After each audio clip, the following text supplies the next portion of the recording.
Hello à toutes, hello à tous, bienvenue dans ce nouveau podcast Human Impulse. Ça fait très plaisir d'être là, ça fait un petit moment, on est avec Louis. Louis, comment ça va? Ça va, je suis bien installé ici. Après quelques jours de repos, ça va mieux. Alors du coup, on va revenir un peu sur ces derniers mois. Ça fait un petit moment qu'on se soit parlé via le podcast. Donc petit récap, Louis, t'es arrivé en Indonésie Mmh. après une traversée de l'océan Pacifique à la rame. Donc t'as terminé la plus longue traversée, on va dire, de ce tour du monde à la force humaine. Euh, T'es arrivé après, alors en complet, plus de 250 jours de rame, si on compte la partie de Lima aux Marquises aussi. Cette partie-là, la dernière que t'as fait, ça fait près de 11 000 kilomètres. On pourrait dire que c'est le quart de la Terre. Bon, on va pouvoir sortir plein de statistiques. Moi, j'en retiens vraiment une, c'est que t'es le premier Suisse à avoir fait ça. Mmh. Le Pacifique entier en solitaire et le 17e au monde. Donc voilà un peu des statistiques pour lancer le podcast. Et bon, on va commencer par toi. Comment tu te sens? Comment ça va? Qu'est-ce que ça te dit toutes ces C'est, statistiques, ces records quoi? c'est vrai que, et en plus en Indonésie, hein, je suis le deuxième à arriver à la rame après une traversée de l'océan, donc c'est vrai que c'est ça fait bizarre, hein. J'ai presque l'impression que c'est quelqu'un d'autre qui a fait ça, c'est pas moi. Mais voilà, en tout cas, un truc qui est sûr, c'est le fait d'être le premier Suisse, à avoir fait le Pacifique à la rame en solitaire. C'est une grande fierté pour moi, mais je pense pas que j'ai encore complètement digéré ce qui vient de se passer. C'est plus de 130 jours là, dep que j'ai pas touché terre depuis les Marquises. Hem, c'est bizarre. Je c'est on est Au bout d'un moment, il y avait que le bateau qui comptait et puis là, le fait de revenir à terre, faut que je reprenne un peu mes marques en fait de terrien. Des fois, je tourne en rond, je sais pas quoi faire parce qu'en fait, j'étais tellement habitué à faire que ramer et que être sur mon bateau. Et aussi à réaliser que voilà, le Pacifique, c'est fait, on va dire. C'est Ouais. Il y a plus de questions là-dessus. Heu, Pendant longtemps, on en a parlé de ce fameux Pacifique. C'était tellement ma peur, parce que c'est tellement grand, tellement de choses peuvent aller mal, c'est tellement, ouais, c'est tellement démesuré. Vraiment, même quand je regarde la carte, j'ai pas l'impression que j'ai fait ça. Je sais pas, c'est vraiment particulier comme sensation. La réalité que j'ai, entre la terre, la mer, tout, c'est un peu le chenil. Tout est mélangé, mais là, j'ai vraiment pas mal souffert sur la fin, heu, où voilà, j'ai décidé de terminer ma traversée ici, sachant que celui qui était avant moi, qui a fait ramer jusqu'en Indonésie, il avait fait plus de pauses. Donc on va dire que j'ai la plus longue, traversée jusqu'en Asie, depuis l'Amérique du Sud, mais ouais, c'est vraiment, la fatigue, là, j'en pouvais plus. Se faire Ouais. un océan et en plus la ramer, en fait, là, on va sûrement en reparler, mais ramer en Indonésie, c'est très dur. C'est pas dur, en termes de vagues parce qu'il y a pas beaucoup de vagues, mais c'est très dur à ramer parce qu'on est proche des côtes, il y a beaucoup de courants et c'est vraiment très difficile. Donc là, ouais, puis en plus, j'étais à commencé à être à court de nourriture, il fallait que je fasse mes papiers, enfin bref, il y a plein de choses qui ont fait qu'en fait, c'est dommage. Un truc qui me frustre un peu, hein, c'est que la météo là, elle est vraiment bien pour continuer. C'est-à-dire que Ah j'ai ouais. Ok. ouais, en fait, c'est ça qui est un peu frustrant, c'est qu'en fait, ce qui est frustrant, j'ai l'impression que j'ai tellement ramé qu'en fait, je culpabilise de pas ramer. Et on va me dire: «Ouais, mais tu es un con, tu as fait 4 mois et demi en mer» et même moi, je me dis: «Mais attends, tu as le droit de te poser 5».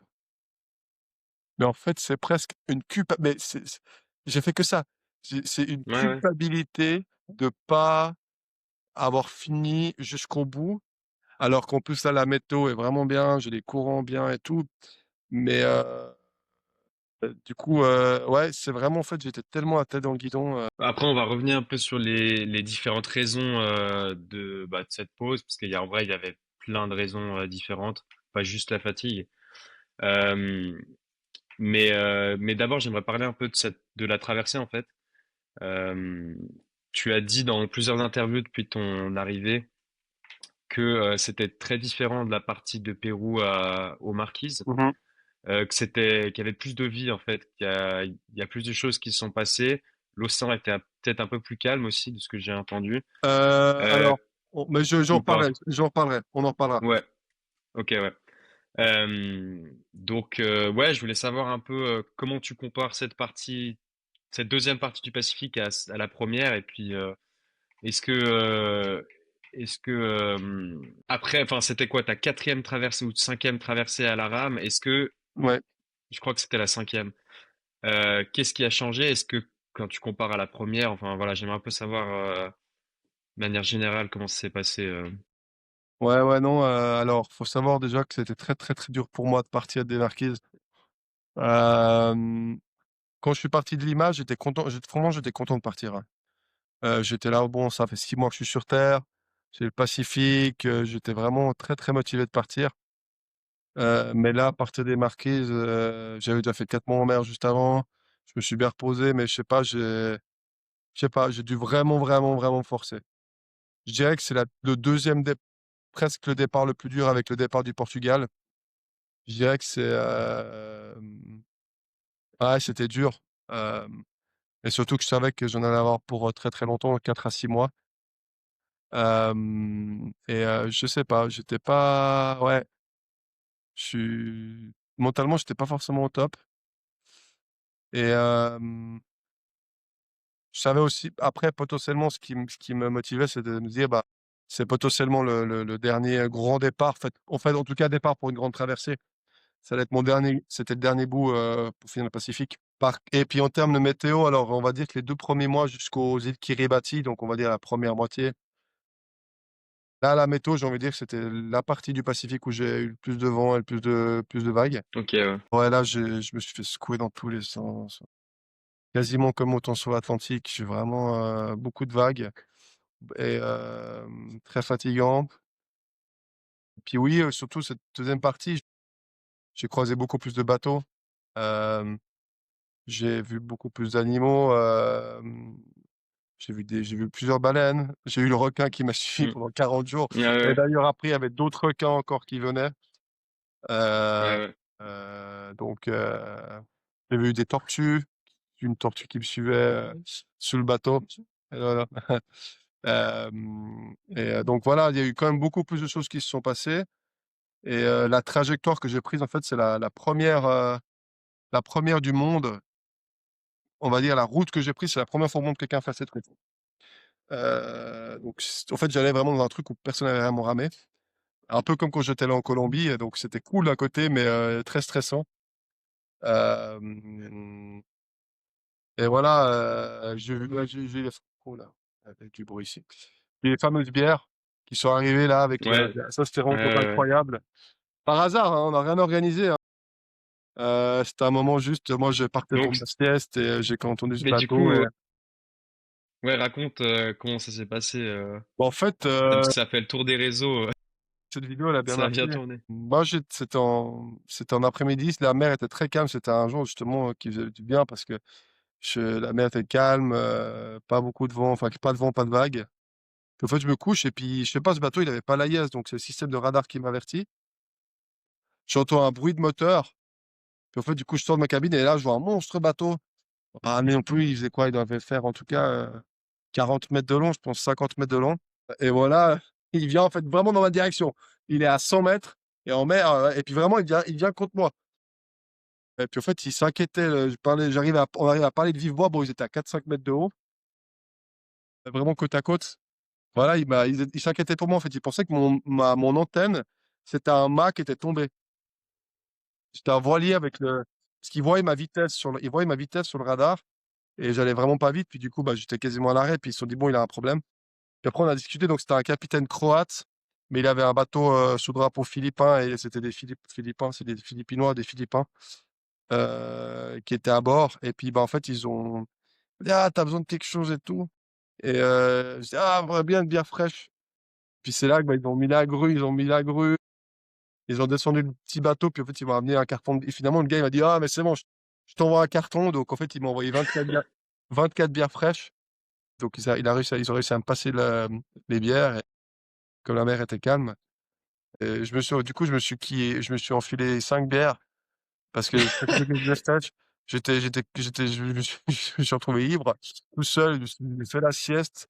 Non, mais c'était vraiment un moment où j'avais voilà et puis depuis ce jour-là, en fait, c'était au niveau des Kiribati là. C'est vraiment une zone où j'ai vu, plusieurs baleines. Ensuite, j'ai eu de nouveau, après j'ai eu la fameuse, histoire avec le bateau, de pêche coréen où en fait, j'étais en pleine nuit puis, là ça secouait. Ah, c'était vraiment, pas facile, il y avait des vagues, machin et là, en fait, on a des ordinateurs de bord qui calculent les trajectoires et là, ça mettait une, vraie trajectoire de collision. Ça veut dire qu'en fait, on allait se croiser à moins de 200 mètres. Ça veut dire que vraiment, on est en pleine mer. 200 mètres, c'est vraiment enfin même, je sais plus, 100 mètres et en fait, du coup, on continuait sur la trajectoire. La trajectoire, elle allait on était en pleine collision et en fait, du coup, moi, j'appelais à la radio comme un malade et là, vraiment, mais méga coup de stress. C'était la nuit en plus, j'étais désemparé, je savais pas quoi faire. Je me suis dit: «Bah, en fait, je peux rien faire parce que ramer, ça sert à rien, je vis avec les vagues et tout». Heu, Puis surtout qu'en fait, la direction, elle est jamais vraiment très précise, donc le point de collision, je pouvais pas me dire: «Ah, je rame là-bas» parce qu'en fait, peut-être que voilà, je vais dévier et puis en fait, les gars, ils répondaient pas à la radio, j'ai appelé comme un malade et puis en fait, j'étais dehors sur le pont avec une fusée à la main, prêt à déclencher et en fait, ils avaient les lumières et je les ai vus passer, juste à côté, juste en face, en fait, à 50 mètres j'étais prêt à déclencher les fusées et tout. Ouais, énorme coup de stress, et finalement, après je pouvais dormir, mais c'était horrible. Vraiment, je pense, après ce moment du voyage, j'ai plus peur, Mmh. c'était à cause d'un autre bateau. Parce qu'ils répondent pas à la radio. Bah ouais. Après j'ai eu encore, après en m'approchant de la Papouasie-Nouvelle-Guinée, donc la chaîne d'îles en tout cas qui est au début, juste au nord des Salomon. Là, j'ai eu, d'autres bateaux de pêche qui sont venus me voir. J'ai eu un hélicoptère, mais ça c'était la folie aussi, hélicoptère en pleine mer. Non mais j'avais jamais vu un bateau, j'avais déjà eu un hélicoptère vers le parlant du Portugal, mais là, ils sont venus à 5 mètres du bateau, hein. Vous avez vu la vidéo, hein? Les gars, c'était impré puis le vent que ça fait. Non mais c'était impressionnant. Mais ça, ces mecs, du coup, ils sont venus voir si tout se passait bien ou ils Ouais, je passaient, pense ils qu'ils voyaient passaient pas mon par là radar. par hasard? Bah, ouais, Ah ouais. ils étaient rattachés à un bateau, hein, ils sont pas attachés à la terre, Oui, oui, c'est sûr, on ouais, était ouais. trop loin. Mais, Ouais. je pense qu'ils passaient par là et ils ont vu le radar. Et ils sont venus voir ce qui se passait, puis du coup, pour vraiment venir voir ce qui se passe, comme mon bateau est petit, ils sont venus tout près. Puis en fait, du coup, ils sont passés, ils étaient à 5 mètres, ils faisaient: «Ah» et puis ils m'ont dit ils m'ont fait comme ça: «OK, OK, OK». Puis j'ai dit: «Ouais, OK, OK». Et du coup, finalement, c'est ça, mais après ça, c'était trop cool ça. Heu et j'ai eu d'autres bateaux et puis après, il y a eu beaucoup de bateaux de pêche, toujours pas le radar, pas mal de cargos et tankers, mais en fait, j'ai appris, En les fait, car ces bateaux de pêche, ils mettent pas leur radar parce qu'ils veulent pas qu'on sache où ils pêchent. C'est ça je pense l'histoire. il y a ça, souvent ils mettent pas pour pas qu'on sache où ils sont et puis après, des petits bateaux de pêche, je sais pas, ils ont pas les moyens ou ils ont J'ai ouais, peut-être mais pas de radar, ouais. ils ont juste pas, c'est à l'arrache, hein.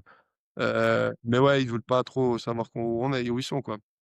Voilà donc ça c'était vraiment puis après, toute la partie où je me rapprochais des côtes après, il y a j'ai des histoires où, proche quand je me suis vraiment rapproché de la Papouasie occidentale, là, il y a vraiment des endroits où j'étais tellement proche de la côte, il y avait plus que 10 mètres de fond et puis j'ai mis l'ancre et puis j'ai pu dormir.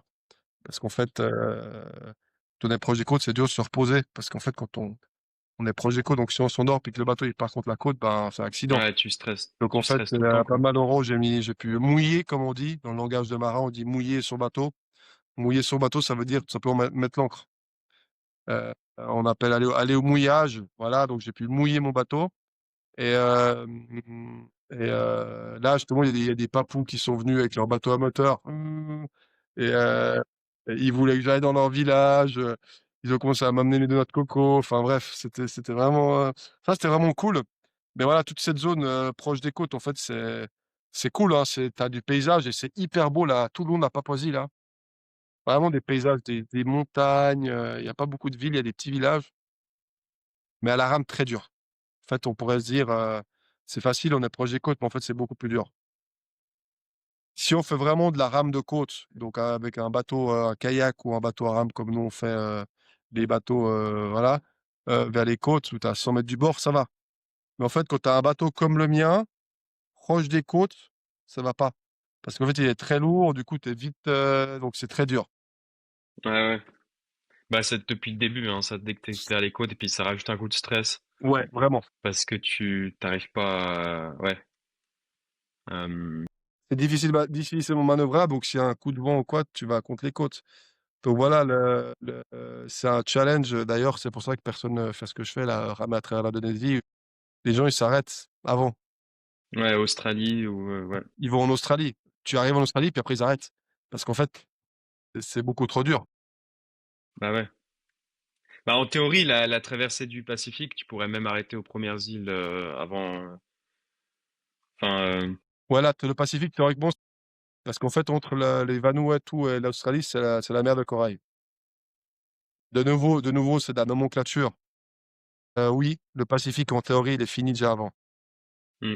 Et même les courses qui sont organisées, enfin, officiellement, à la rame, le Pacifique, c'est vraiment Amérique, Ouais, Hawaï. Hawaï, c'est ça, ouais. Et en Donc fait, c'est en fait, c'est même en pas la fait, c'est moitié. c'est ça, il y a beaucoup de gens qui disent: «Ouais, je vais traverser le Pacifique à la rame», mais en fait, ils ont ramé des States à Hawaï. Donc en fait, c'est Oui, ce ça, qui en fait, c'est la moitié, ouais, même un peu moins, quoi. même moins de la moitié en distance. Ouais, ouais, ouais. Donc en fait, au niveau de ce que les gens disent et la réalité, moi, j'ai vraiment traversé tout le Pacifique et en plus, j'ai traversé depuis l'Amérique du Sud. Ouais, parce Parce qu'en que fait, généralement, ils font ouais, depuis l'Amérique du Nord jusqu'à Hawaï. C'est vrai que normalement, toi, t'as pris une le piste les plus au ce sud. qui a été fait le plus à la rame en solitaire, même à la rame tout court, c'est États-Unis-Australie ou États-Unis-Hawaï. Ok, Mais après ok, ouais, la ouais, traversée ouais, du Pacifique États-Unis-Australie, ouais, ça, c'est numéro un. Deuxième, c'est Pérou-Australie ok, ouais, et après tout en bas, ce qui a été fait par quasiment personne, il y a un mec qui a fait États-Unis-Asie et ok. un mec qui a fait c'était, États-Unis-Philippines, un mec qui a fait, Pérou-Indonésie et moi, je suis le deuxième qui fait Pérou-Indonésie. Donc en fait, je suis vraiment une traversée qui est pas commune. Bah, c'est beaucoup plus Ouais, et dur. ça s'explique par les courants, quoi, c'est ça? Bah, en fait, ça s'explique parce que quand tu es à la rame et que tu es avec le vent, donc l'alizé, en fait, tu es dans un tu es beaucoup tu pas besoin de te soucier, on va dire, tu es avec les conditions et en fait, quand tu prends une route comme la mienne, proche de la Papouasie, tu as beaucoup plus de courant, beaucoup plus d'îles à éviter et le vent est pas aussi constant dans la bonne direction. Après, proche des îles, tu as des thermiques et en fait, toutes ces conditions font que la rame en solitaire, c'est ultra dur et encore en Indonésie, si tu étais 2, ce serait beaucoup plus facile. Ouais, parce que t'as tout le temps une Ouais, façon de faire avancer le bateau dans une ouais direction. C'est et vrai que puis toi, tu ouais. et puis, voilà, tu es tout le temps un mec, mais surtout pour surveiller vers la côte, en fait. Même sans parler d'avancer, mais tu as un mec qui surveille et Je peux te dire que tu peux vraiment faire ouais, une pause oui, mentale et c'est physique ça. pendant Tu quelques heures, quoi, tu ouais. peux vraiment aller dormir et en fait, c'est ça qui est dur en solitaire et encore plus en mer, c'est une chose, mais encore plus proche des côtes, là, comme ça, c'est qu'en fait, tu es tout le temps en train de regarder ce qui se passe. Tu peux jamais vraiment te reposer donc là, c'est pour ça qu'il va falloir que je réfléchisse vraiment bien comment je fais la suite, où je fais des petits bouts de 2-3 jours où je bombarde, puis après je mets l'ancre et puis je Ouais, me repose. ça, on va en reparler après, justement, de la suite. Moi, j'aimerais juste revenir un tout petit peu, du coup, sur la pause, en fait. Comment t'as fait le choix, les différents paramètres, parce que, enfin, via les réseaux, t'avais aussi beaucoup dit que c'était le mental, la fatigue, mais il y avait aussi une question de, en fait, si tu continues et que pour X raison tu dois te poser sur une île, bah tu peux pas légalement. Ouais, alors en fait, Donc en fait, il y avait mmh, plusieurs paramètres, quoi. là, en fait, là, une des raisons principales aussi, c'est que dans beaucoup de pays du monde, on n'a pas l'habitude en Europe parce qu'on se déplace comme ça. En fait, quand on est en bateau et même en fait en avion, hein, le truc c'est que tous les aéroports sont considérés comme des points d'entrée, les aéroports internationaux. Donc tu arrives avec ton passeport en Indonésie, puis à l'aéroport, bah, ils te le tamponnent. Mais en fait, quand tu es en bateau, tu dois rentrer par un point d'en ça s'appelle les point of entry, les points d'entrée et en fait, ça, c'est seulement à certains endroits en particulier. Faut savoir qu'en Indonésie, il y a, je crois, 15 000 îles, mais il y a que, 35 points d'entrée et c'est que dans les grosses villes, grosses îles, donc en fait, c'est assez restreint Quand tu as un bateau à moteur, tu t'en fous un peu parce que tu vas en moteur, même à la voile, tu as un moteur, tu peux aller facilement. Mais à la rame, en fait, il y a là, j'avais un point d'entrée que je pouvais faire, mais si, en fait, je prenais le risque de continuer, et ben, j'avais peur de me retrouver dans les courants parce que je rentrais vraiment dans l'archipel indonésien. Là, j'étais un peu sur l'extérieur où il y avait un point d'entrée où j'ai pu faire. Mais après, à l'intérieur, avec les courants et les vents, en fait, je savais pas où j'allais arriver. Donc en fait, je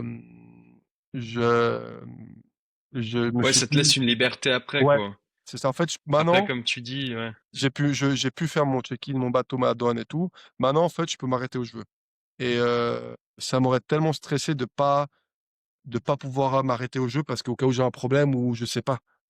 Heu, Puis juste par rapport comme tu disais, maintenant que tu rentres dans les îles, la météo elle est tellement changeante. c'est ça. Donc, si t'as, allez, 3 jours de bonne météo, bah, tu peux y aller. Après, tu peux faire une pause. Que, enfin, ça, plus le mental de se dire que tu sais pas si tu vas encore avoir les bons courants. Ça faisait beaucoup de paramètres, quoi. C'était trop en fait, en ayant déjà fait 4 mois en mer, c'était trop. Ma tête, elle a explosé.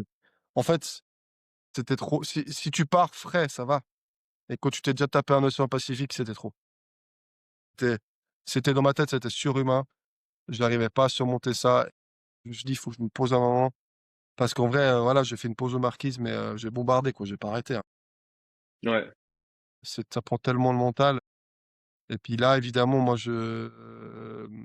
ouais, j'étais au bout du rouleau en fait. Je sais pas, il y a un moment donné, faut accepter, hein. ouais, C'est vraiment, vraiment, j'étais encore assez optimum au début. Quand j'ai commencé à me projeter d'attaque, je passais par là, les courants, bam, c'est bon et tout. Puis en fait, je sais pas, en quelques jours, j'ai explosé. J'arrivais même plus à dormir, j'étais trop fatigué, j'étais stressé.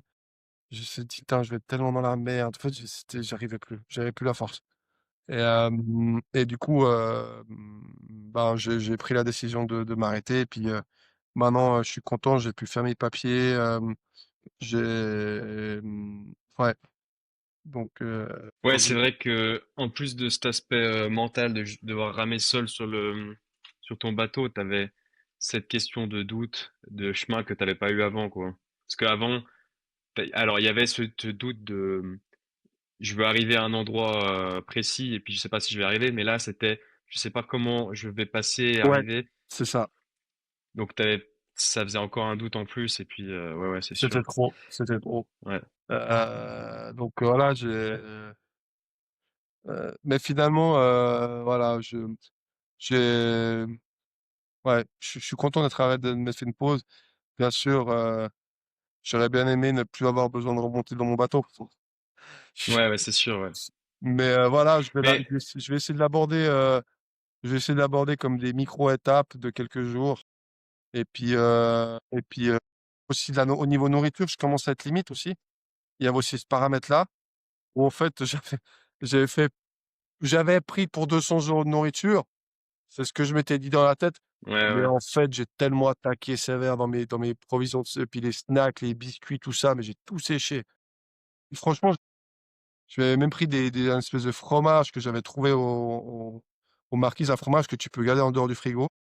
C'est Ouais. du Chesdale, ils appellent ça. En fait, j'avais pris 20 kilogrammes, donc 20 kilogrammes de fromage. Et en fait, je pensais que ça allait durer facile 200 jours. Après 100 jours, j'avais quasiment plus rien. T'avais pris 20 kilos de fromage sur ton bateau. J'avais 8 ans, enfin 80, 80, 80 paquets de 250 grammes. C'est excellent. J'avais, je crois, 80 paquets de biscuits. J'avais combien, je sais pas, 4 kilogrammes de bonbons. J'avais, je sais pas combien, je sais pas, 100 barres chocolatées. J'ai tout séché. J'ai plus rien. J'avais 5 kilogrammes de miel. J'avais 5 kilogrammes de miel et au Marquis, j'avais hésité à en prendre 2 kilogrammes de plus. J'ai dit: «Non mais attends, 5 kilogrammes, c'est énorme». J'ai tout séché. J'ai perdu du poids. J'ai tout séché. Le seul truc j'avais 10 kilogrammes de bananes séchées. Il me reste, 500 grammes. Ah ouais. Ah j'ai tellement ramé comme un con, quoi, non mais Mais ça, en plus, c'est en plus de tout ce qui est les repas oui, lyophilisés et tout ça c'est ça, ouais. en plus des plats. Ouais, ouais. Ça, c'est à côté. Non, mais Punaise. c'est astronomique, c'est astronomique. Du coup, j'avais tout séché, il me restait par contre des plats déshydratés, ça je peux encore tenir un peu plus d'un mois. Ok, Mais ouais. en fait, tu peux pas tenir. En fait, que déshydraté, c'est mort. Tu tiens 2 jours. Tu peux Ouais, pas, ouais, il ouais. te faut des trucs à côté. Tu meurs sinon. C'est impossible. Donc je me suis dit: «C'est déjà je commence à être limite niveau nourriture, je peux pas». Heu, idéalement, ce que j'aurais dû faire, c'est m'arrêter, faire le check-in, remplir mon bateau et repartir, mais impossible. Là, il faut que je fasse une vraie pause. Parce que la météo est bien là, mais je peux pas repartir. J'avais des franchement, j'avais des irritations à des endroits, voilà, pas trop plaisant. Non, vraiment, hein, j'étais éclaté. Mhm. Je marchais en canard, j'avais la peau à certains endroits, éclatée. Je suis obligé de faire une pause. Au bout d'un moment, il faut faire une pause. Ouais, ouais, bien sûr. Euh, ouais, moi je voulais revenir un tout petit peu sur les différences par rapport à... Parce que là, alors moi je t'ai parlé quand après que t'es arrivé à terre, j'ai l'impression que t'es quand même un peu moins perdu. euh, Enfin, je me souviens t'avoir parlé quand t'es arrivé aux Marquises. Est-ce que c'est le fait qu'il y avait eu un accueil et puis les Marquises, c'est un endroit très très social où les gens sont très accueillants et c'était peut-être un électrochoc et que là c'était peut-être plus calme. Et j'ai l'impression qu'il y avait moins, t'étais moins paumé que C'est vrai. aux Marquises, enfin, en te parlant au Ouais. téléphone. Est-ce que c'était de l'habitude ou est-ce que c'était, je sais Non, pas. mais c'est un bon point et c'est très intéressant. Oui, c'est vrai, au Marquis, j'étais complètement paumé et en fait, ce que j'ai remarqué ici, au Marquis, j'étais en pleine mer. J'ai fait 4 mois de mer où j'ai vu personne. Je suis arrivé vers l'île, enfin, en un jour, je suis arrivé à l'île, je suis arrivé sur terre, il y avait plein, plein de monde, un immense accueil où j'étais submergé.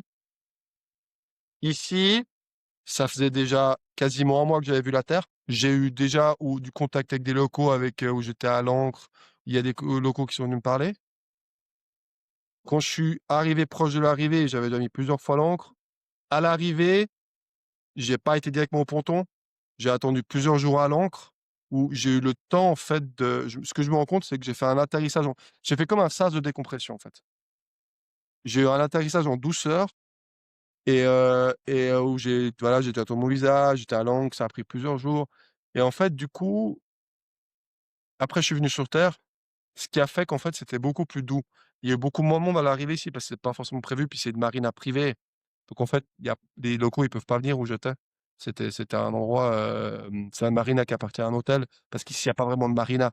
Mais là où je suis allé, les gens, ils peuvent pas remonter, donc il y avait que ceux qui étaient là. Ben, dans la vidéo, il y a une dizaine de personnes, même pas.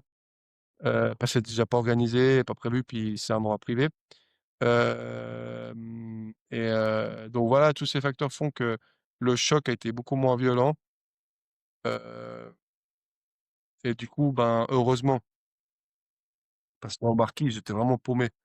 Donc voilà, je trouve du coup, j'ai appris ça sur moi et puis c'est vraiment important quand tu fais une traversée comme ça, d'avoir un petit temps de transition. Marquis, c'était trop extrême. Ouais, donc voilà. Et la plus grosse différence entre, entre toutes tes traversées, est-ce que celle-là, enfin, qu'est-ce que celle-là, elle avait de, Bah, c'est la plus longue. de plus différent? Ouais. J'ai presque envie de dire c'est la plus dure, même si, je pense que l'Atlantique, Ah, c'est c'était ça, est-ce que c'était la plus dure? Ouais. le truc, c'est que en tout cas sur la fin, ouais. L'Atlantique, Ok, ouais. j'ai vraiment morflé l'Atlantique parce qu'en fait, c'était ma première traversée. Elle a duré 77 jours, je pense j ouais, mais là, cette traversée de 133 jours, hem, c'était la plus longue. C'était, par contre, c'était celle où j'ai vu le plus d'animaux, j'ai vu le plus de choses, j'ai eu le plus de rencontres. C'est où il s'est passé «le plus de choses» entre guillemets. Mais ouais, c'est c'était quand même, c'était long, 4 mois en mer, hein. On se rend pas compte, mais depuis le 1er juin, j'étais en mer, hein. Il s'est passé des choses depuis, hein. Ouais. C'est Il y ça, a quand moi j'ai toujours le quand je regarde les dates, je me dis mais en 1er juin, tous les trucs que j'ai fait, il y a eu tout ce qui l'été, s'est passé, ouais. il y a eu T'as eu tout l'été, la fin d'école l'été, les machins, tout ce c'est qui s'est passé et en fait tu dors, tu te réveilles, tu fais les trucs, tu vas t'entraîner, enfin tu vis ta vie et puis en fait tu dis que bah 100% de ce temps toi t'es sur ton bateau quoi. ouais. Donc des traversées de plus de 130 jours, il y en a pas beaucoup, hein. Des gens qui ont fait des traversées de plus de 130 jours. Je pense moins de 10 personnes, sont passées autant de temps en mer sur un bateau à rame. Même peut-être il y a peut-être, ouais, quelques personnes, mais c'est rare, hein. Moi, j'avais noté 134, mais il faudrait qu'on recalcule un peu tout parce que Ouais. c'est plus difficile qu'on pense de calculer les jours. Enfin bref, mais on regardera avec le GPS tout, et moi j'avais noté 134. Et en fait, avec l'équipe, on a fait des petits calculs de statistiques parce qu'on devait envoyer les, euh, les dossiers enfin comment tu dis, pour la presse, des communiqués de presse, bah justement. Et du coup, on devait calculer un peu les statistiques, et en fait, on a calculé que à plus ou moins un jour près, si tu comptes le Pacifique plus l'Atlantique, tu auras fait 366 jours de rame. Donc, en fait, de base, c'était 365. Et après, bah, vu qu'avec cette histoire de visa, on t'a attendu encore un peu. Du coup, en gros, t'as passé plus d'un an. En fait, dans ces 2 dernières années, J'ai fait 1 an sur mon bateau. ouais, t'as fait un an sur ton bateau. Ouais. Ah, c'est Ça, tu le réalises ou cette stat, elle te choque un peu, enfin. ouais, c'est enfin, 1 an. C'est vraiment 1 an. Le fait d'avoir passé 1 an sur ce bateau, Et puis c'est en 2 ans seulement, tu vois. Parce que tu et pourrais te dire, et sur les d'ailleurs 5 dernières années, j'ai fait, mmh voilà, tu vois, mais là, et c'est en 2 ans, d'ailleurs, je quoi. crois, il faudrait vérifier, mais je crois que je suis le premier à faire l'Atlantique et le Pacifique en moins de 2 ans en solitaire. Mm. C'est vrai qu'il faudrait checker ça. Ouais. Je sais que enfin, je crois que je peux Mais prendre des est-ce que le Erden et Rutsch, et puis Jason Lewis, non, non ils parce avaient que pas enchaîné Erden comme ça? non parce que Erden, il a commencé par le Pacifique. D'accord. Donc en fait, l'Atlantique, c'était à la fin de son projet. Ok. Mais même, il aurait pu faire les deux. Bah, lui, il a fait Pacifique, Indien, Atlantique Ok, ouais. et même Pacifique, Indien, les 2, donc si on se dit 2 océans en moins de 2 ans, hein, je crois pas qu'il a fait les 2 en moins de 2 ans. Ok, ouais. Jason Lewis non plus. Bah, lui, c'était pas considéré solitaire parce qu'il était avec un coéquipier. Mais c'est sûr que Pour ceux qui se demandent, c'est Erden et Rutsch, c'est le détenteur du record du Tour du monde à la force humaine, qui on en avait déjà parlé un peu sur la chaîne il y a un petit moment maintenant, mais il a réalisé le record en 5 ans et 11 jours.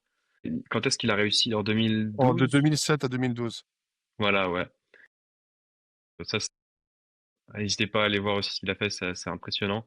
Et puis Jason Lewis, le premier à avoir fait, mais lui, du coup, c'est pas en solitaire parce qu'il a fait C'est une ça, première partie accompagnée, c'est ça, et lui, il a mis 12 ans c'est à ça. faire son tour du C'est monde. exactement ça. Donc Euh, ouais, non, deux noms qui sont important. connus dans ce domaine-là, deux Ouais, noms importants, ouais. Euh, ouais. mais ouais, des stats assez folles. Et puis, bah, on est à j'avais calculé plus de 26 000 kilomètres de rame. Il reste 2000. Ouais, il reste 2000 et quelques. C'est un 2000 pour finir. Ah, mais c'est vraiment, mais ma fierté la plus grande, c'est quand même d'être le premier Suisse à faire le Pacifique. Ça, c'est quand même, ouais, c'est quelque chose. Ouais. Mmh. J'ai de la peine, je pense que ça va me prendre un moment avant de vraiment réaliser ce qui s'est passé. Ouais, je pense que je suis encore un peu en déni. C'est pas: «Ah ouais, je suis arrivé, je suis» c'est vraiment, c'est tellement violent, c'est tellement long, ça prend du temps à venir à Ouais. l'intérieur. Et je pense que c'est le genre de truc où ça met des mois, même peut-être des années, Peut-être des hein. années, Ouais. peut-être, ouais, peut-être plusieurs années. Faudrait demander à d'autres gens qui ont fait un truc similaire. Mais ouais. Mais ça, je suis soulagé de enfin, il y aurait pu avoir beaucoup de problèmes mais je suis impressionné par en fait, bon mon corps il a pris une secouée mais ça a quand même tenu. Mon bateau, je suis vraiment impressionné. Bon, j'ai eu 2-3 problèmes avec les panneaux solaires et 2-3 autres trucs, mais on va dire que dans l'ensemble, j'ai pas eu trop de problèmes techniques. Heu, hem, là, j'ai recommandé des panneaux solaires parce que je suis un peu limite, mais c'est quand même aussi des choses, vraiment, j'étais vraiment là, je remercie mon étoile. C'est vraiment des fois, je regardais le ciel et je disais: «Ah mais je en connexion» et j'étais: «Ah ouais, je remerciais le ciel de ce que j'ai pu quand même faire parce que, c'est une expérience unique. Hem, je pense qu'il faudra que j'écrive un livre pour vraiment, moi j'ai un sorte de je m'enregistrais des audios, je parlais de mes moments pour vraiment parler du psychologique, derrière. C'est quand même beaucoup d'informations, mais je pense qu'il faudra que j'écrive un livre pour parler de tout ça, parce que le voyage psychologique, il est quand même assez incroyable. Au-delà, de oui, des kilomètres et puis des rencontres, il y a vraiment quelque chose, communion avec l'univers qui est assez fantastique. Mais je pense ça va me prendre un moment avant de digérer, de vraiment comprendre et ouais, c'est une expérience unique. Mm. Ouais, en tout cas, bravo, hein, si on te l'a pas encore assez dit. Euh, on va faire la petite partie questions rapides là. Je sais pas si tu te souviens, on avait fait ça l'autre fois. OK. Donc voilà, l'idée c'est de répondre un peu comme ça rapidement. Il y avait, en fait, on avait un peu tout utilisé, enfin, on avait utilisé beaucoup des questions la dernière fois. Du coup, j'ai essayé de changer un peu, mais voilà, on va voir Mmh. ce qu'on arrive à faire avec ça. La première chose que tu as mangé à terre, un burger. Direct, Encore, direct. encore. Je me suis envoyé direct, je me suis envoyé un énorme burger avec méga mayonnaise, méga ketchup, méga frites. Ça m'étonne même pas. L'animal que tu as le plus croisé. Franchement, le requin. Ok. Ouais.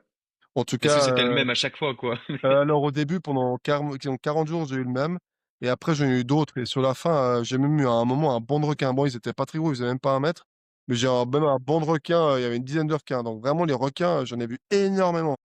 Bon, les poissons, ah ouais, les poissons volants. Ouais, mais bon, Ok, ouais, mais bon, ça. en dehors des poissons volants, le requin, ouais, le requin, c'est celui que j'ai vu le plus. Le bruit que t'en pouvais plus, tu pouvais plus d'entendre. Le bruit que. Le le alors j'avais un peu réparé aux marquises, mais j'avais toujours un Ouais, parce que alors celui-là on en sur la avait parlé de celui-là, ouais. alors j'ai aux marquises, j'ai réussi à réparer, mais il y avait toujours un petit peu, du coup ça allait, mais il y avait un bruit, là cette fois c'était un problème avec mes roulements et en fait, chaque fois j'ai mais on avec le chariot en fait. La coulisse sur le. Ouais, j'avais un truc avec ma roue, je sais pas ce qui se passait. Et chaque coup de rame, il y avait un «cling», enfin un petit bruit et ça m'a rendu fou. Ouais. Et pour ceux qui avaient pas écouté le dernier podcast, il y avait eu un bruit que Louis pouvait plus entendre sur la première partie Pacifique, c'était que c'était le gouvernail, non? Ouais, l'axe du gouvernail, il y avait du jeu il y avait un peu de jeu et chaque fois que le bateau changeait de bouger d'un côté ou d'un autre, il faisait «cling, cling, cling», ça tapait dedans, en fait. Mais je suis devenu fou, je suis devenu Ouais, ça fou. c'était un truc. Un bruit que t'adorais entendre en mer. Je sais pas si c'est le cas, s'il y avait un truc où enfin, où tu sais, je sais pas. Non, le bruit des vagues, ah oui! Ah ouais, un bruit incroyable, mais ça, j'ai eu très peu et ça, j'ai encore jamais parlé. J'ai réussi à entendre, hem, des baleines depuis ma cabine. Parce qu'une fois, Ah ouais, je l'ai entendu très peu, hein. Mais en fait, j'étais dans ma cabine et je me suis dit: «C'est bizarre ce bruit» et pas les bulles, hein, la communication de fréquence et là, parce que ça résonnait à travers je sais pas, la coque. j'arrivais à entendre et en fait, c'est quoi ce bruit? Je suis sorti, j'ai regardé et j'ai vu des baleines et un truc qui est très sympa aussi, c'est les dauphins qui passaient sous mon bateau et qui larguaient les bulles et en fait, j'entendais les bulles Ok. passer sous mon bateau et qui sortaient comme ça. Ça, c'était trop cool. Et, ah ouais, putain. Et parce que moi j'avais vu sur une des vidéos que t'avais mis aussi, quand t'avais filmé les dauphins, on entendait aussi les dauphins communiquer entre eux. Ah ouais, les Je sais dauphins pas aussi. comment ça s'appelle Ouais, c'est le un bruit. écho. Non, c'est pas un écho, c'est Je des sais plus. ultrasons. Mais les dauphins aussi, j'entendais, ouais, mais trop Ouais. bien les dauphins, Ceux qui savent en commentaire comment les bruits, que je ce sais pas soit si c'est baleine ou.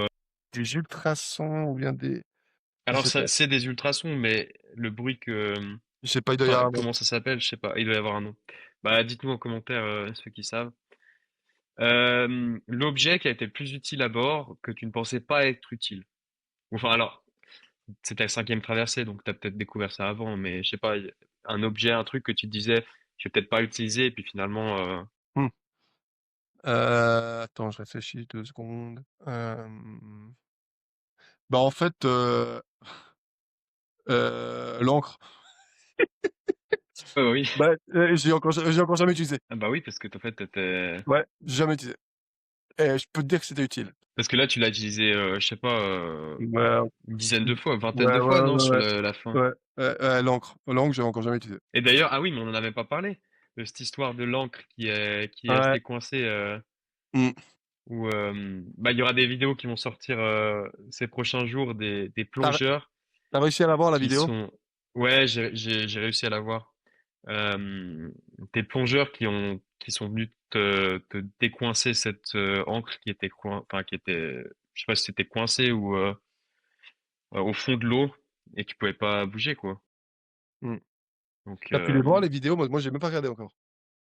alors j'ai vu que je les avais reçus, mais j'ai pas, j'en ai vu Apparemment, une et puis après ouais, j'ai pas eu le temps de tout voir. les plongeurs, ils m'ont Mais dit: «Mais tu aurais jamais réussi à les sortir, à la sortir l'encre». ah ouais, ok. En fait, c'était aussi un peu de ma Ouais, je faute. vais aller voir ça après, Ouais. ouais. En fait, j'ai mis une corde trop longue et puis avec la marée et les coraux, ça s'est enroulé, en fait, autour des coraux, ouais, donc l'encre, c'est un objet que j'ai encore jamais utilisé et très, très utile.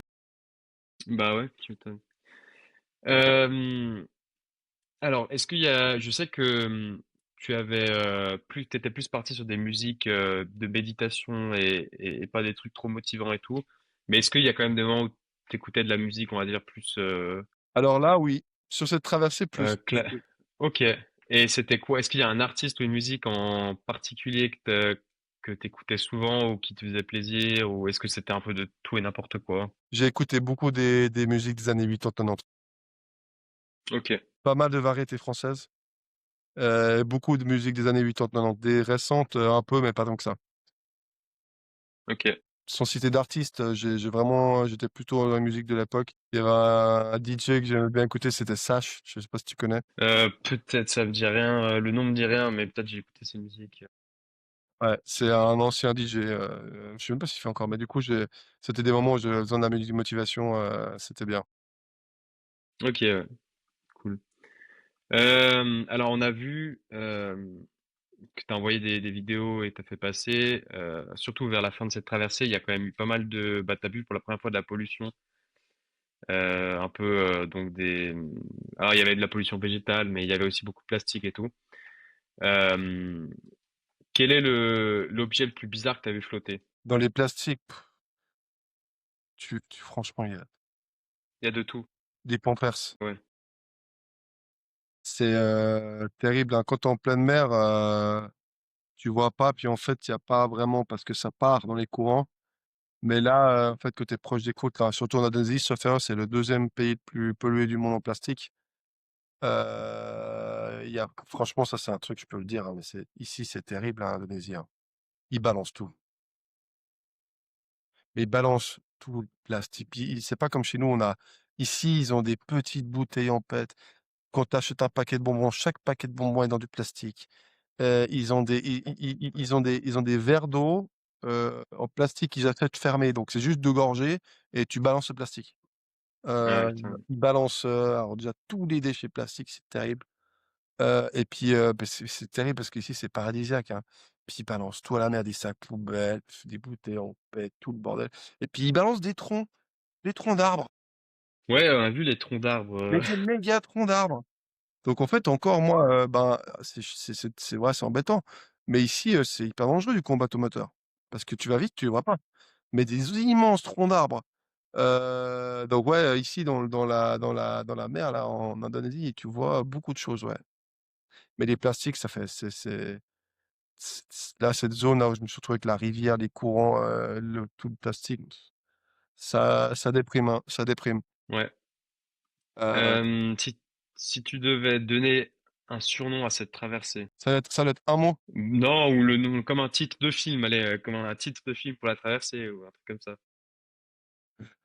je sais pas, mon dernier souffle, mon dernier souffle, la dernière impulsion. Ouais, pour la The Last Dance, pour ceux Ouais, qui connaissent. le dernier push, le dernier, Ouais, ouais. heu, Et puis une dernière, est-ce que depuis que t'es à terre, t'as rêvé que t'étais encore en mer. Tu sais, je c'est bizarre parce qu'en Marquise, j'ai énormément rêvé de ça, mais ici, j'ai pas encore trop rêvé de ça. Étonnamment, ça va. Alors je suis quand je suis tout seul dans mon lit le soir, c'est vrai que je pense beaucoup au bateau. Je me mets un peu en boule et en fait, j'essaie de me mettre rien que la position dans mon lit, j'essaie de me mettre comme dans mon bateau et j'essaie de penser enfin, je sais pas, je pars en mer, mais j'ai pas encore eu trop de rêves. En tout cas, il y en a pas qui ont marqué. Par contre, en Marquise, ouais, j'ai des rêves, je m'en souviens encore de mes rêves, mais là, j'ai pas trop eu, non. Bon, bah, voilà pour les questions un peu rapides. On va se tourner vers la suite un peu. Donc, pour cette partie-là, tous ceux qui sont sur YouTube ou autre, ça peut être intéressant que vous preniez une carte avec vous. Mmh. Parce que, enfin, moi, je sais que moi, à chaque fois qu'on discute de ces trucs, j'aime bien avoir ma carte devant moi. C'est beaucoup plus simple à visualiser et puis c'est plus interactif. Du coup, tous ceux qui ont la possibilité de faire ça, faites ça, c'est vraiment cool. Euh, voilà, donc on va parler un peu du chemin. Donc l'objectif, c'est quand même d'atteindre, alors corrige-moi si j'ai tort ou si ça a changé, hein, mais d'atteindre Bali ou Singapour. Enfin, le but, je dirais que c'est Singapour parce qu'en fait, depuis ce moment-là, tu peux faire du vélo jusqu'en Europe. Mmh. Euh, donc en fait, ouais, on va dire que le but c'est Singapour, mais j'aimerais juste qu'on parle un peu des différentes options Mmh.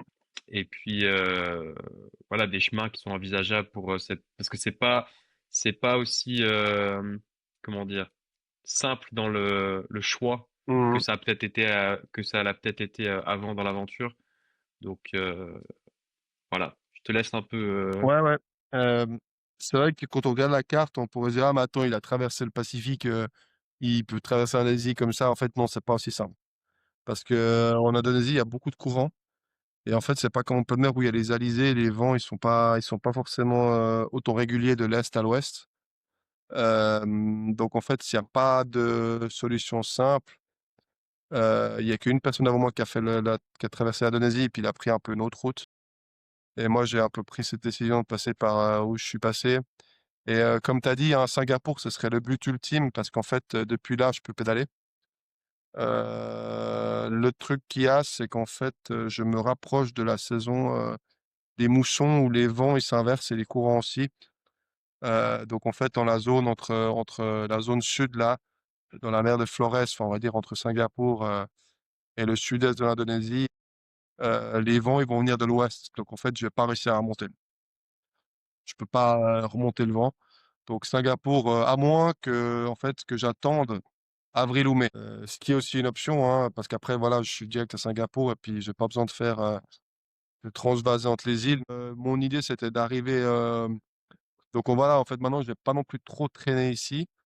Je vais un peu me reposer, mais je vais essayer quand même de faire le plus possible d'avance avant que les vents, ils s'inversent et l'idée, ce serait d'arriver au moins jusqu'au sud-est, de Sulawesi. Donc Sulawesi, c'est une grande île, qui est au milieu de l'Indonésie, parce qu'en ce moment, il y a un courant qui m'amène dans cette zone. Mais voilà, les vents, ils sont pas forcément avec moi et une fois que j'arrive par là, après je vais essayer d'aller, j'aimerais bien aller vers Makassar, c'est du coup le sud-ouest de Sulawesi et en fait, depuis là, je me rapproche assez fortement de Bali. Il faut que je descende au sud et puis que j'arrive justement dans cette zone le plus à l'ouest possible. Parce qu'il faut savoir que sur l'île de Java, donc juste à côté de Bali, depuis Surabaya, je peux facilement envoyer mon bateau. Parce qu'il y a ça à penser aussi, c'est qu'il faut que je renvoie mon bateau en Suisse et il y a pas des ports dans toutes les îles ici, donc je peux pas juste arriver et puis renvoyer mon bateau. Donc le plan, moi j'avais mis Bali parce que depuis Bali, en fait, si j'arrive à ramer jusqu'à Bali, je peux emmener mon bateau jusqu'à Surabaya assez facilement et surtout les petites interstices qu'il y a entre les îles, c'est pas des grandes traversées où je peux utiliser, potentiellement un kayak sur place et faire du vélo et puis aller jusqu'à Singapour comme ça. Mais c'est pas impossible que j'arrive pas et puis qu'en fait, c'est possible que tout d'un coup je sois resté je reste bloqué quelque part et qu'en fait que je doive attendre parce que je suis bloqué. C'est pas impossible. C'est pour ça que j'aimerais pas trop traîner ici. Essayer d'avancer le plus possible Si j'arrive au moins jusqu'à Sulawesi, c'est une île où voilà, je peux au moins, peut-être depuis sur place, après, au pire, essayer de faire transporter un bout, de mon bateau en l'amenant par, enfin en l'amenant quelque part, en le faisant tracter. Puis après moi je fais un bout à vélo, parce que là je suis quand même tout à l'est de l'Indonésie. Au moins si j'arrive là-bas et après, j'aimerais aller le plus possible, à l'ouest, mais, ça va beaucoup dépendre des conditions à cause des courants en fait. Puis la saison des moussons qui arrive, où les vents ils s'inversent, là ça va un peu dans tous les sens. J'ai des courants favorables une partie, mais voilà. Donc, sur la fin, je vais devoir faire un bout, je vais devoir, ramer proche des côtes. Enfin, c'est vraiment toute une expédition, c'est très compliqué. Mais dans tous les cas, même si en fait j'avais pris une autre route complètement différente et que j'étais allé, je sais pas, en Australie, de tous les cas, j'aurais dû attendre avril pour faire l'océan Indien. Donc en fait, dans tous les cas, cette zone, que ce soit l'Indonésie, Australie, océan Indien ou voilà, c'est de toute façon une zone C'est qui est très compliqué. compliquée. Et c'est la zone, voilà, donc moi, je vais essayer d'aller le plus possible à l'ouest et si j'arrive à jusqu'à Bali, c'est miraculeux et si j'arrive pas, je suis bloqué avant, bah, je vais devoir, je sais pas, franchement, ça va être vraiment la vraie aventure là, je sais j'ai un plan, mais qui a de grandes chances de pas fonctionner et Ouais, après, depuis Singapour, bah, on va dire que, après moi, j'aimerais pas arriver trop tard non plus parce que j'aimerais, pédaler quand il fait chaud, dans la zone Chine-Kazakhstan pour pas c'est arriver ça, trop. ouais, parce que Ouais, après il y a des zones où en fait je pense que c'est juste pas possible de pédaler en fait à certaines températures. s'il fait trop froid, donc c'est pour ça que j'aimerais arriver, pas trop tard l'année prochaine ou en tout cas la zone Chine-Kazakhstan, là, bon, il peut faire très froid. J'ai toujours espoir d'arriver autour de septembre en Suisse, mais franchement, ça va dépendre de l'Indonésie. Ça va dépendre de. Et puis, si je suis bloqué, je suis bloqué, hein. Celui qui était avant moi, il était bloqué à un bon moment aussi. J'ai très peu de contrôle là-dessus. Mais là, j'étais obligé de faire une pause. Là, il faut que je fasse au moins jusqu'au 5 ou 10 novembre une pause. Et après, bah, je vais essayer d'avancer d'île en île, puis on verra jusqu'où j'arrive à aller. Ouais. Et du coup, imaginons que dans le meilleur des scénarios, tu arrives à Singapour. Ensuite, ce serait quoi le meilleur trajet, la meilleure trajectoire, sachant que de base, tu devais passer par le Myanmar, C'est pas qui possible. s'avère être compliqué, ouais, trop compliqué, qui est pas possible, ouais, de passer, c'est pas possible. Mhm. Donc, c'est quoi Le ce plan, serait c'est passé de, derrière, le plan, c'est de passer, du coup, par en dessus. Mais il faut savoir qu'il y a quand même l'Himalaya, même si tu vas pas au Mont Everest, c'est une immense Himalaya, c'est toute cette chaîne de c'est montagnes. ça, ouais. Donc mon idée, ça aurait été de faire, bah, Singapour, Malaisie, Thaïlande, Laos et Vietnam et d'aller un peu à l'est et d'essayer d'en fait de rentrer par le sud-est de la Chine pour éviter trop de montagnes, remonter la Chine, et après, bah, monter, puis rentrer au Kazakhstan. Kazakhstan, c'est Du coup, pas ce serait passé derrière la chaîne Himalaya? ouais, le plus à l'est possible en tout cas. Ok. Parce Parce que si qu'après, tu il y a fais, c'est pas le Tibet ou, si tu fais Thaïlande, si tu rentres par la Thaïlande, tu te prends des belles montagnes. mais c'est ça, mais en fait, il y a le Myanmar entre la Thaïlande et le, Oui, oui, mais même si tu fais Thaïlande-Chine, ouais, alors Myanmar, du coup, je peux pas rentrer, hein. Mais ouais, même si tu fais ouais. Thaïlande, Chine, là où tu rentres en Chine, c'est des méga montagnes. Bah ouais, c'est ce que je vois Pour là, ça, je suis sur la pour ça carte. que je voulais aller au Laos et au Vietnam Ouais, et rentrer plus par l'est. d'accord. Et après, vraiment, être bien en Chine, Et après, bah, tu c'est ça? traverses vraiment par le centre de la Chine et après tu remontes à l'ouest, puis tu essaies de rentrer par le nord-ouest au Kazakhstan. D'accord, ouais. Et en fait, après, depuis le Kazakhstan, bah, tu traverses le pays et la grande question, c'est entre le Kazakhstan et la Turquie, par où passer. Il y a plusieurs options, c'est soit par la Russie, Géorgie, et voilà, par le nord, on va dire, soit la mer Caspienne à la rame et arriver en Azerbaïdjan, soit Turkménistan-Iran, qui est mon option numéro une, entre guillemets, parce que c'est la plus simple. Parce qu'organiser de nouveau la mer Caspienne, enfin, c'est compliqué. La Russie, je sais pas si c'est voilà. Donc, l'option numéro une, c'est faire Turkménistan et Iran. À savoir qu'il y a un truc qui est marrant, c'est qu'en Turkménistan, soit tu prends vraiment un guide et puis tu as un visa avec un guide, mais ça coûte hyper cher, c'est 100 à 200 $ par jour. Et là, tu peux rester 2-3 semaines en tout cas. Soit il y a un truc qui est connu par les cyclistes, ça s'appelle Turkmen Dash. C'est en fait, tu peux demander un visa de transit qui s'appelle, mais il dure 5 jours. Du Donc coup, tu dois en fait, traverser en 5 jours. ouais, donc en fait, tu dois te taper 500 ou 600 bornes sur des routes de merde, et c'est pour ça qu'ils appellent ça le Turkmen Dash. Et c'est connu des cyclistes. En fait, bah, ça te permet d'être tout seul. T'as pas besoin d'être guidé. Puis c'est beaucoup Ok, moins cher. ouais, C'est surtout beaucoup moins cher. Donc ça, c'est le Turkmen Dash. Tu rentres incroyable. par l'Ouzbékistan et puis tu bombardes en fait. Tu t'envoies, Ouais, ouais, ouais. parce que on pourrait se dire 500 ou 600 kilomètres, c'est facile. Mais en fait, c'est facile si tu es en Europe. Mais quand tu es là-bas, en plus, au Turkménistan, tu peux te choper des vents de 50-60 km/h, même plus. Donc en fait, tu n'avances pas. Après, tu tapes des routes catastrophiques, tu pas d'hôtel. Enfin, c'est pas pédaler facile. Donc, Turkmendash, c'est quelque chose qui est faisable. Après l'Iran, faut faire un peu gaffe, mais ça va. Et après, bah, après, t'es en Turquie, puis après, c'est facile. Ouais, ok. C'est vraiment cette zone, juste Turkménistan qui est un peu compliquée, mais voilà. Et même cette partie, moi, je regarde là en Chine. Il y a une bonne partie qui serait en Chine. C'est des zones en Chine où il y a très très peu de population. Enfin, Ouais, c'est très reculé quand même. nord-ouest, c'est Ouais, le désert, le Xinjiang, Xinjiang. ouais. Ouais, Xinjiang, là, ça va Xinjiang. être le. Et Après, là, pour des zones comme ça, t'envisages d'avoir une tente ou c'est vraiment, ce que enfin, je suis en parce train il d'hésiter, y a des endroits où, ce que je suis en train d'hésiter à faire pour la Chine, c'est limite, voilà, prendre une tente. Je pense que je dois mettre, tu sais, ces mini remorques pour vélo. hmm, ouais. Les mini Bah, remorques beaucoup, vélo. ouais, ouais. Il y en a beaucoup, qui font, je sais que même ceux qui courent, il y en a qui courent, qui l'ont fait, qui courent avec des espèces de remorques, Je avec une pense, ouais, ceinture. je pense que Ouais, jusqu'au Vietnam, j'ai pas besoin. Parce que Thaïlande, Laos et compagnie, ça va.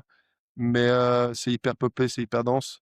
Mais je pense que la partie Chine, Kazakhstan même, euh, là, je pense que je vais devoir prendre plus d'équipement avec moi.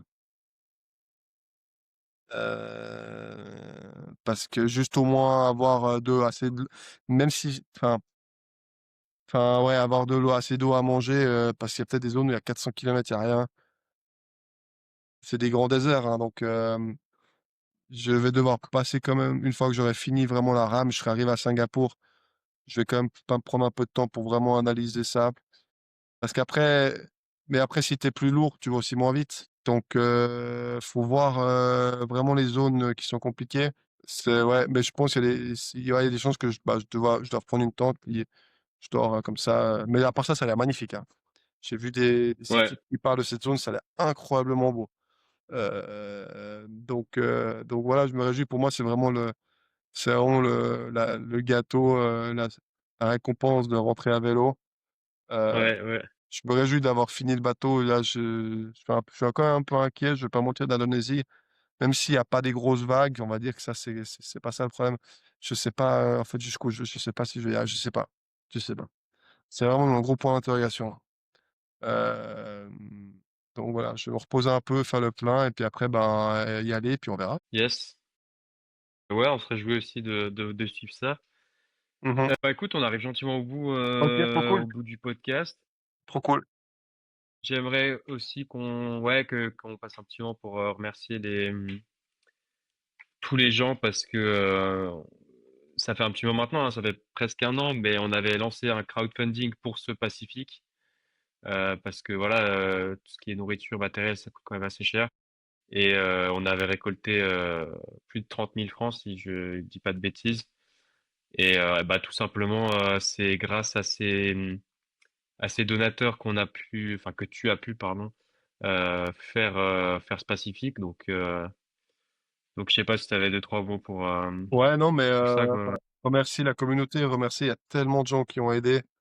Le crowdfunding, il a tellement facilité la traversée. Sans, j'aurais pas pu le faire.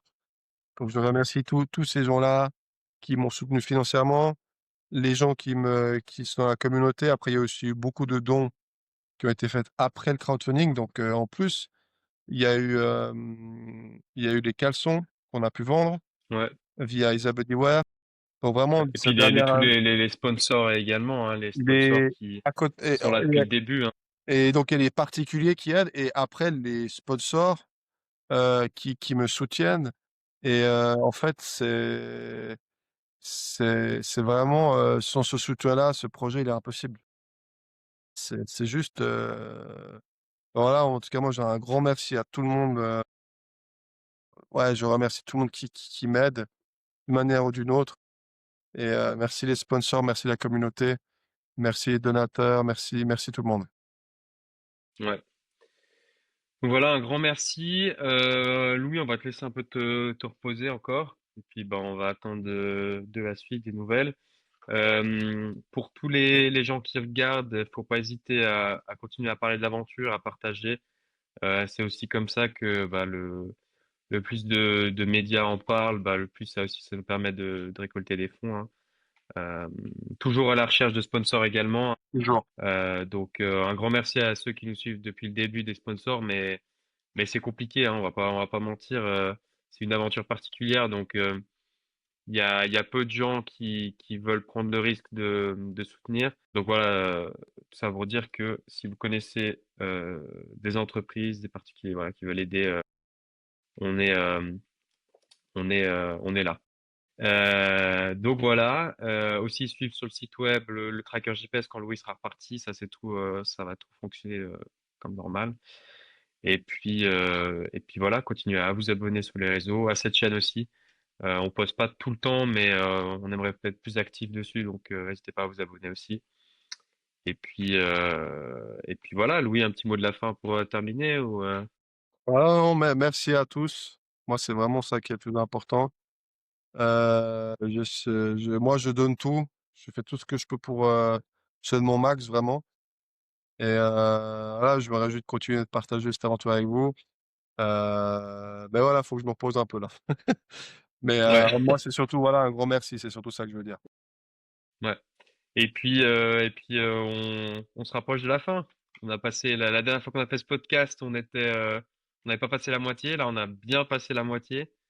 Donc, Moi, j'aime donc bien voilà. parler en termes de fuseaux horaires parce qu'il y a 24 fuseaux Ouais, et il y a 24 fuseaux, il me reste 7 fuseaux. ça en dit long. Ouais. C'est facile à Donc comprendre. voilà, c'est Ouais. facile à calculer. Ouais. Donc voilà. Sur ce, bonne journée, bonne soirée, bonne continuation à tout le monde. Et puis à très vite, Louis. Merci à tous et à très vite. Salut. Ciao, ciao.